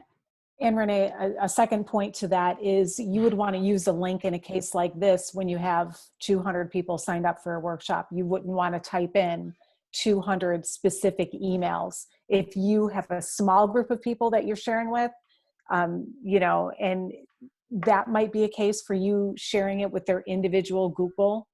In some instances, also, you might, let's say you have 10 people you want to share a document with within your organization. You might not want all of them to have edit privileges. You might want the principal and the assistant principal to be able to edit your doc and everybody else to view only. So by adding their individual Google account emails, you can differentiate who has different permissions. Oh, gotcha. Okay. Yeah, great question, Renee and Nicole. Thanks for answering that. Can you Renee, did you share say you had another question? Can you share again how to save the chat? I'm sorry, Diane, what'd you say? How to save the chat, Diane? If you're in the chat and you go down to the bottom where it says to, and it has that blue button, should say to everyone, slide all the way over to the end of that screen and you should see 3 little horizontal dots. If you Yeah, I don't see that. Do I have to have a full screen chat? not a full screen, no. Lisa, do they have, I'm not sure if it's turned on for them. It should be because it's turned on for me. And I'm not an administrator on this Zoom call, so you should see it. So I just shared my screen with you. Do you have I these do three not have- dots here? Where it says save chat? Where are you at? They can't see it on your screen, Lisa. Oh, they can't. No, they can't view your Zoom console. Push, So yeah, push you, Thank you. I didn't know that. like push the chat button, Diane, like you want to like you want to leave a message. Okay. And then if you want to type a message, it says everyone, and then over it says file, and then to the right of file, there's the 3 I dots. don't have file. I don't have file. I just have the everyone. Diane, are you on your phone or are you on a computer? I'm on a Chromebook. A Chromebook. Yeah, I'm not sure. You should be able to do it. It doesn't have it. Okay, so maybe we can get that sent out to you, Diane. If you want to send me an email, I can attach the chat in an email then for you. I can do that. Thank you. You're welcome. And then I'm sorry, I have one more question. No, you're fine. Renee, you need to stop. I'm sorry. I have the whole double monitor thing. So I had my Google account pulled up on the right-hand side. So I was trying to do some of the drive things that I do. And I love some of the extensions and I would love to be able to do some of that. So I was looking and trying to find them. And it just says for all the ones that I looked up, it's basically the district says no. Is there any harm in having an extension? I mean, it's not going to harm anything. Is there a way I can have an extension and not everybody, or would the technology department have to give everybody the opportunity to have it, or I just talk to the tech department? How do we? Yeah, my suggestion would be to talk to the tech department to see, they can push it out to each organizational unit, or they can just push it out to certain people. So they can, when I say push it out, they can turn it on the back end. So, Okay. and just ask, some of the extensions, they will need access to your Google Drive and everything. And right now,